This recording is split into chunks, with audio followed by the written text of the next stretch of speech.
Pues bueno, mi tema principalmente es hablar sobre atención multidisciplinaria de los pacientes con amiloidosis hereditaria por transtirretina. Hay varios temas que ya se tocaron previamente, entonces trataré únicamente de ser enfática también por cuestiones de tiempo. Bueno, el objetivo de esta sesión, o al menos de mi plática, va a ser conocer el proceso que implica la atención óptima de estos pacientes y hablar también sobre el tratamiento sintomático y tratamiento modificador de la enfermedad. Como parte de esta atención multidisciplinaria es importante mencionar que los actores principales justamente que van a dar o brindar la atención de los pacientes con amiloidosis hereditaria por transtirretina, pues van a ser el neurólogo y el cardiólogo. Como ya lo habían mencionado previamente, hay pues obviamente dependiendo del tipo de mutación que presente la persona o el paciente, pues entonces sabemos que si va a tener un fenotipo mixto, un fenotipo con síntomas de predominio neurológico o únicamente neurológico, o síntomas que tengan predominio cardiológico o síntomas cardíacos. Entonces, considerando la epidemiología de México, la mayoría de las mutaciones que tenemos aquí pues van a tener un fenotipo mixto. Entonces, de ahí la importancia de que tanto el neurólogo como el cardiólogo estén participando activamente en la atención de estos pacientes, sin dejar atrás, por supuesto, que requerimos también de otros especialistas que sean pues que nos apoyen, por ejemplo, el genetista en la parte de la consejería genética, que va a ser algo tremendamente importante, además de también pues apoyarnos en la parte de la prueba genética, el oftalmólogo para la detección de depósito de amiloide a nivel del vítreo y para el tratamiento de algunas complicaciones que vamos a mencionar más adelante, el urólogo, el gastroenterólogo, etcétera. Y pues por supuesto nuestro médico de primer y segundo nivel, que van a ser pues muy relevantes en la parte de la detección pues de estos pacientes para posteriormente llevarlos a los médicos que van a llevar el seguimiento. Como parte de la evaluación neurológica, como ya lo habían comentado previamente, la manifestación principal va a ser por depósito de amiloide a nivel del nervio periférico, o sea, vamos a tener una polineuropatia que va a afectar la fibra gruesa y la fibra, o sea, las fibras gruesas y las fibras nerviosas delgadas. Entonces, lo que vamos a tener van a ser síntomas sensitivos, el paciente se va a quejar de dolor, de alteraciones como hipoestesia, va a tener también en etapas un poquito más avanzadas ataxia sensitiva, va a tener síntomas motores que se van a manifestar principalmente por debilidad, y como parte también de esta neuropatía sensitivo-motora va a haber síntomas de disautonomía y podemos encontrar la parte del túnel del carpo. No voy a ahondar más en esto, pero entonces el conocer cuáles van a ser las implicaciones clínicas, entonces nos va a ayudar a regir cuál va a ser o cuáles van a ser los estudios que necesitamos para poder hacer una adecuada evaluación y estadificación del grado de daño de nuestro paciente. Entonces, como algo primordial, pues va a ser la exploración neurológica, ¿sí? Para poder detectar, ¿sí?, este grado de afectación. Podemos apoyarnos también de diferentes escalas que existen ya para poder hacer pues clinimetría y objetivar, para también poder llevar el seguimiento y tener una manera pues un poco más certera de saber qué tanto ha estado empeorando o mejorando nuestro paciente. Una de estas escalas es el NIS, con algunas de sus modificaciones, el NIS+7 o, bueno, muchas otras. Estos pacientes también requerirán la realización de velocidades de conducción nerviosa, esto para principalmente orientarnos hacia el grado de daño que va a existir en las fibras gruesas, tanto motoras como sensitivas. Como ya lo mencionó también el doctor Chiquete, el daño principalmente va a ser axonal. Y esta parte de la atención va orientada principalmente cuando el paciente ya tiene diagnóstico de amiloidosis por transtirretina, cuando ya tenemos la mutación pues identificada. Cuando no, entonces va a ser muy importante que en todos aquellos pacientes que tengan sospecha hagamos una electroforesis de proteínas con inmunofijación, porque va a ser uno de los principales diagnósticos diferenciales, la amiloidosis por cadenas ligeras. De igual manera, los pacientes con amiloidosis transtirretina pueden tener una elevación discreta, no muy significativa, de las cadenas ligeras, principalmente las kappa, pero es importante tenerlo en consideración.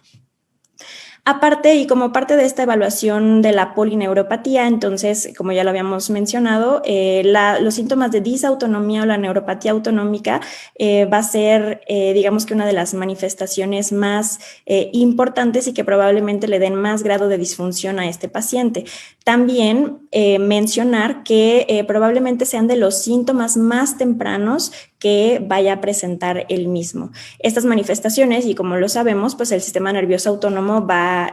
pues controla prácticamente la función de todo nuestro organismo, entonces podemos tener manifestaciones a nivel gastrointestinal, urinario, anormalidades en la contracción de las pupilas, podemos tener alteraciones cardiovasculares como síncope, hipotensión ortostática, etcétera, y alteraciones vasomotoras. Entonces, por eso va a ser muy importante también complementar la evaluación neurológica con una valoración autonómica, y aquí menciono las principales pruebas que tenemos a la mano y disponibles en México, como la realización de la variabilidad de la frecuencia cardíaca, que es una de las principales que se afecta de manera temprana en estos pacientes. Podemos hacer mesa inclinada para hacer el diagnóstico de la hipotensión ortostática, podemos hacer distintas pruebas también de sudoración. Si no tenemos a la mano estos aparatos que pueden ser algo sofisticados para hacer la evaluación de la parte autonómica, podemos hacer una simple prueba ortostática activa en el consultorio, que implica tomarle la presión al paciente estando sentado y posteriormente estando de pie. Pues bueno, lo importante de hacer una evaluación autonómica y un interrogatorio autonómico para identificar cuáles son o cuál es el grado de afectación, pues es que posteriormente podamos darle tratamiento sintomático, y si por ejemplo el paciente lo requiere, derivarlo con el gastroenterólogo o derivarlo con el urólogo para complementar las pruebas. También el gastroenterólogo ya pedirá un estudios de vaciamiento gástrico, gamagramas, el urólogo un estudio de urodinamia, etcétera. Entonces, la idea es hacer una evaluación completa. También, y esto es algo que no se había descrito previamente, antes se pensaba que la amiloidosis se depositaba únicamente a nivel periférico, pero con el advenimiento de las nuevas terapias se sabe, y justamente como los pacientes viven mucho más tiempo, entonces se sabe que también hay depósito de amiloide a nivel principalmente de la región subependimaria y subpial a nivel del sistema nervioso central, ¿sí? Y esto más que nada porque hay producción, al menos en pequeño porcentaje, de esta proteína a nivel de los plexos coroides. Entonces, los pacientes también pueden llegar a tener manifestaciones a nivel del sistema nervioso central, principalmente cuando ya tienen un buen tiempo de evolución, ¿sí? Estas manifestaciones pues, pueden ser desde infartos cerebrales isquémicos, hemorrágicos, pueden tener crisis epilépticas, pueden llevar a tener deterioro cognitivo, y estos episodios neurológicos focales en los cuales los pacientes tienen síntomas como de EBC, pero que mejoran a lo largo de horas o días, ¿sí? Entonces, únicamente cuando el paciente tiene alguna de estas manifestaciones se recomendará la realización o el abordaje propiamente de pues, pedir un electroencefalograma, una resonancia magnética de cráneo o pruebas cognitivas dependiendo, por supuesto, del caso. Estos no son estudios que se le pidan a todos los pacientes con amiloidosis. Aquí hay que individualizar. Y pues, por supuesto, parte de la evaluación neurológica del paciente, pues lo importante es la estadificación también, como ya lo mencionó el doctor Chiquete, entonces no me voy a detener mucho en hablar acerca de estas escalas de estadificación, pero pues esto nos va a ayudar también a ver la parte del pronóstico y si los pacientes van a ser candidatos a algún tipo de terapia modificadora de la enfermedad. Como ya lo hablamos, el segundo actor importante o que va a la par del manejo de los pacientes con amiloidosis hereditaria por transtirretina, pues van a ser los cardiólogos,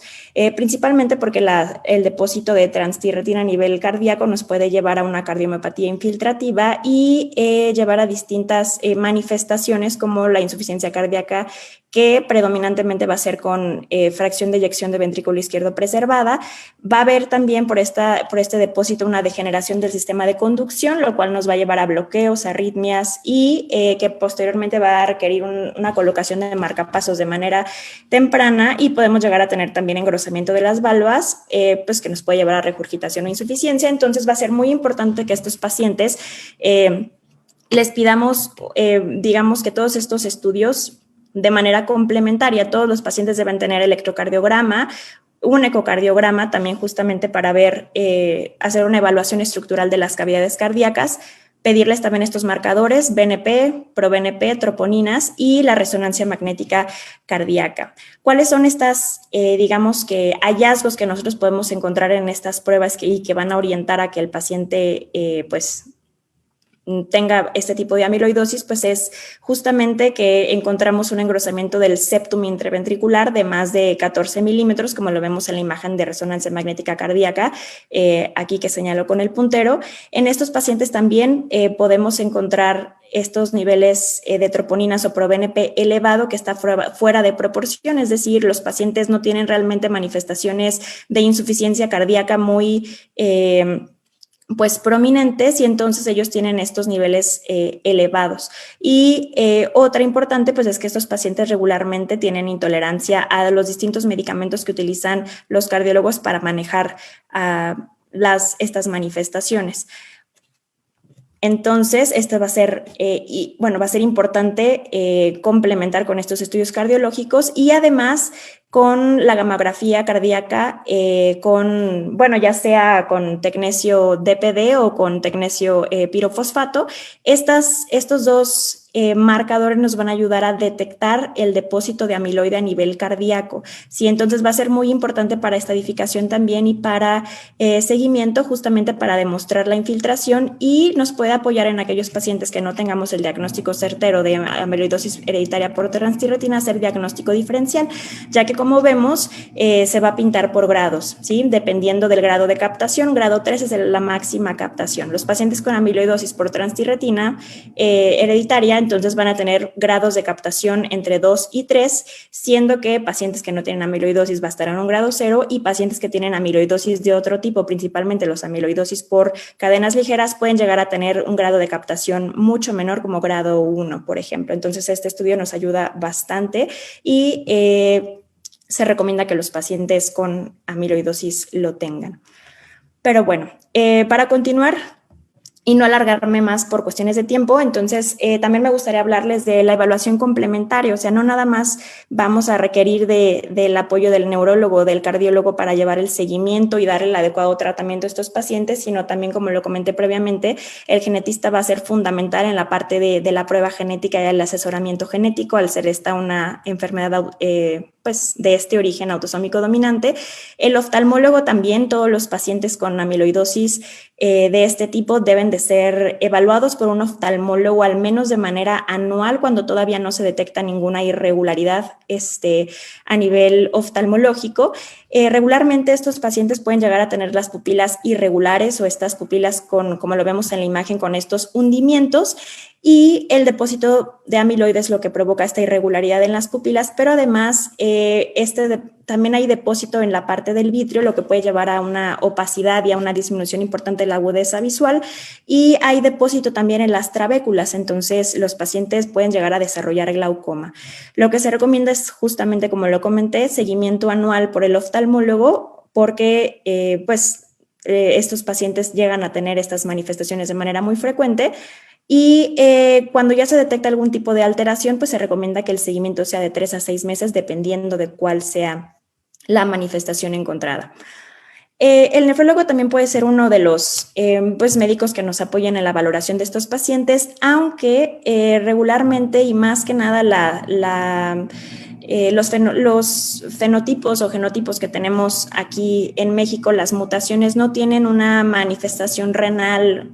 pues tan prominente, o al menos que sea secundaria al depósito de amiloidosis. Regularmente cuando los pacientes hacen falla renal es justamente por síndrome cardiorrenal o por otras cuestiones, pero no propiamente por el depósito o la falla del riñón por el depósito de la amiloidosis, pero cuando la detectamos, por supuesto que el nefrólogo tiene que apoyarnos en el manejo de la misma. También existe manifestaciones dermatológicas, principalmente dermatitis seborreica, lo cual también pues, nos puede apoyar el dermatólogo para manejarla. Y justamente también, como ya lo habían comentado previamente, estos pacientes, como parte de la manifestación autonómica gastrointestinal, tienen una pérdida de peso impresionante por la intolerancia a la vía oral, la náusea y el vómito postprandial. Entonces es muy importante que lleven una dieta balanceada, justamente para tratar de compensar esta parte de la pérdida de peso, que puede ser algo muy limitante para ellos. Y por supuesto, por esta parte de la neuropatía, con afectación de las fibras motoras que dan pues debilidad, entonces es muy importante que el paciente lleve rehabilitación física, ya que aparte del tratamiento tanto sintomático o modificador de la enfermedad, la parte de la rehabilitación va a ser extremadamente fundamental para ayudarnos a evitar la pérdida de la masa muscular. Y por supuesto el impacto que tiene tener un diagnóstico de este tipo, tanto al paciente como a los familiares, pues va a mermar la parte pues tanto psicológica y social en cuanto al entorno de las personas implicadas. Entonces va a ser muy importante también el apoyo de tanto psicólogo o manejo psiquiátrico en los pacientes y sus cuidadores. Pero bueno, esta diapositiva la pongo porque pues algunas personas se preguntarán si es importante hacerle la biopsia a estos pacientes o no como parte del manejo complementario o como parte del manejo de estos pacientes. Cuando el paciente ya tiene diagnóstico de amiloidosis transtiratina, pues va a depender muchísimo de la regulación del país, ya que algunos países que tienen sí disponibilidad de estos tratamientos modificadores de la enfermedad, como por ejemplo Portugal, requieren forzosamente demostrar el depósito de amiloide por medio de la biopsia para poderles dar el tratamiento. Hay otros países, como por ejemplo Estados Unidos, en los que no es necesario. Entonces, depende mucho de la regulación del paciente. Cuando el paciente no tiene diagnóstico determinado de amiloidosis por transtirretina hereditaria, pero existe la sospecha, entonces, pues por supuesto que la biopsia puede ser una herramienta bastante fundamental para poder orientarnos hacia qué patología es la que está presentando este individuo, nada más que la situación es que la biopsia o los hallazgos de la biopsia no son específicos de la amiloidosis por transtirretina hereditaria, sino de cualquier tipo de amiloidosis, entonces va a ser importante complementarla con inmunohistoquímica o una espectrometría de masas que pues desgraciadamente no está tan disponible en nuestro país. Voy a saltarme esta y pues bueno, ya nos vamos a ir a la parte del tratamiento sintomático. El tratamiento sintomático pues va a ir orientado o con el objetivo principalmente de mejorar la calidad de vida por medio del manejo de los síntomas o el alivio de los síntomas que tienen estos pacientes, como por ejemplo el dolor neuropático. Pues hay muchísimos medicamentos para el dolor, realmente no voy a mencionar cada uno de ellos, pero aquí lo importante es saber que cada una de las manifestaciones que puede tener nuestro paciente, pues nosotros podemos mejorarla, ¿sí? Con las distintas estrategias, tanto farmacológicas como no farmacológicas que existen para el manejo de la gastroparesia, para el manejo de, por ejemplo, la diarrea crónica, para el manejo de la vejiga neurogénica, para el manejo de la hipotensión ortostática, por ejemplo, la cirugía para el glaucoma o la cirugía para el túnel del carpo, la cirugía para colocación de marcapasos, etcétera. Entonces es importante tomar en cuenta que aparte de hacer el diagnóstico y como parte del tratamiento, pues es justamente evaluar cuáles son las manifestaciones, porque como la expresividad es variable, ya lo habían comentado, pues entonces no todos los pacientes van a tener las mismas. Y ya para finalizar, pues vamos a hablar un poco del tratamiento modificador de la enfermedad.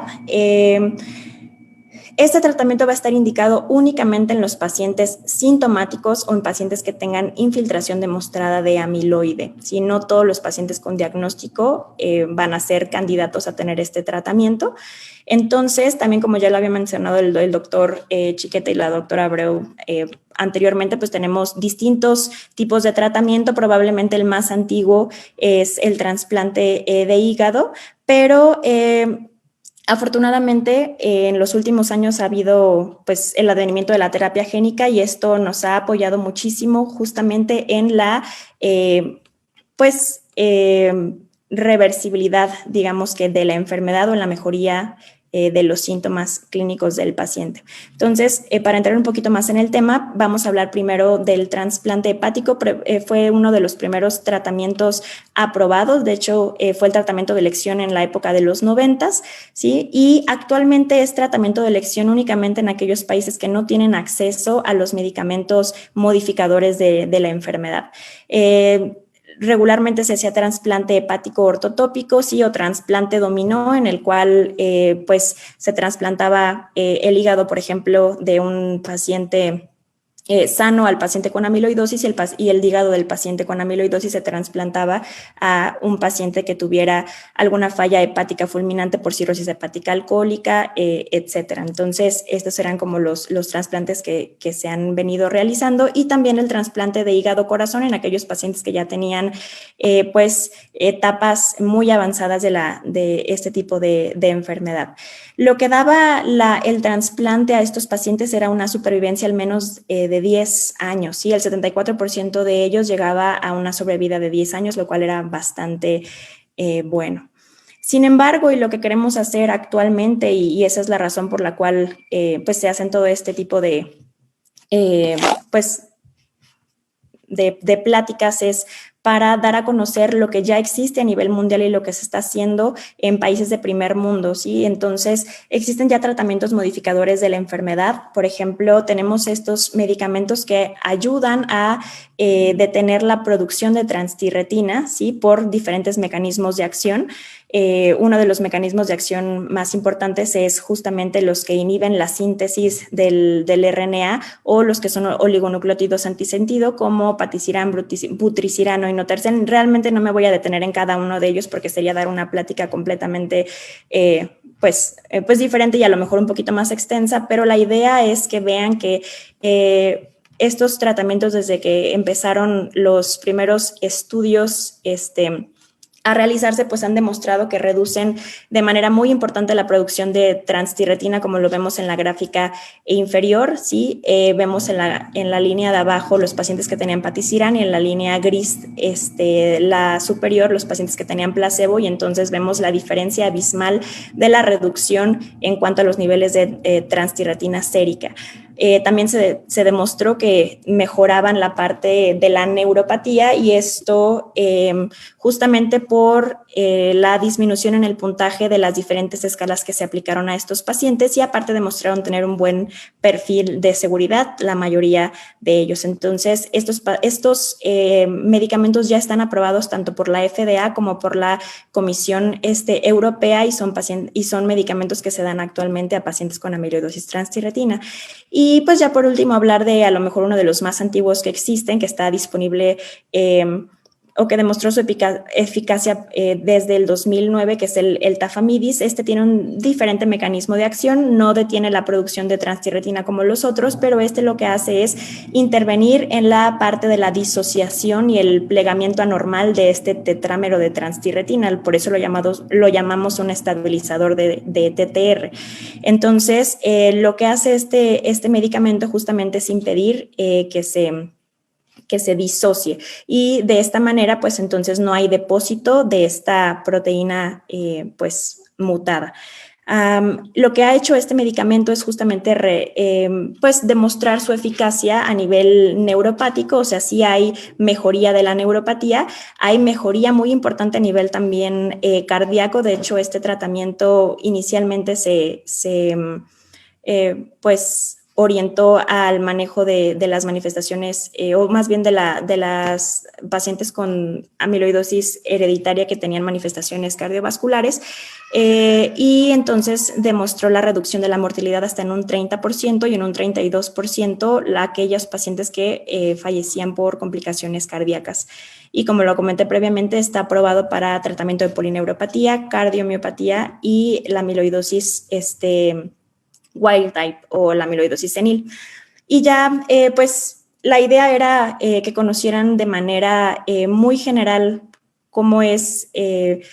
el abordaje de los pacientes que tienen amiloidosis transtirretina y qué es lo que le podemos ofrecer. Realmente creo que esta parte de la atención multidisciplinaria hay que mejorarla bastante, porque todavía nos hace falta incidir en algunos puntos, principalmente la capacitación médica en todos los niveles, justamente para ayudar a que el diagnóstico de amiloidosis transtirretina no sea tan tardío como lo es actualmente, y entonces que con la detección temprana podamos pues aplicar los tratamientos justamente de manera oportuna, y entonces pues mejoremos la calidad de vida de estos pacientes. Asimismo, necesitamos hacer más de estos pues foros informativos, principalmente para la población, para incentivar a que exista también un reconocimiento de síntomas temprano y que acudan pues con el médico propiamente. Y pues por supuesto requerimos de más políticas de salud para traer estos medicamentos y que estén reconocidos, aprobados y que los pacientes empiecen a recibirlos. Muchas gracias por su atención.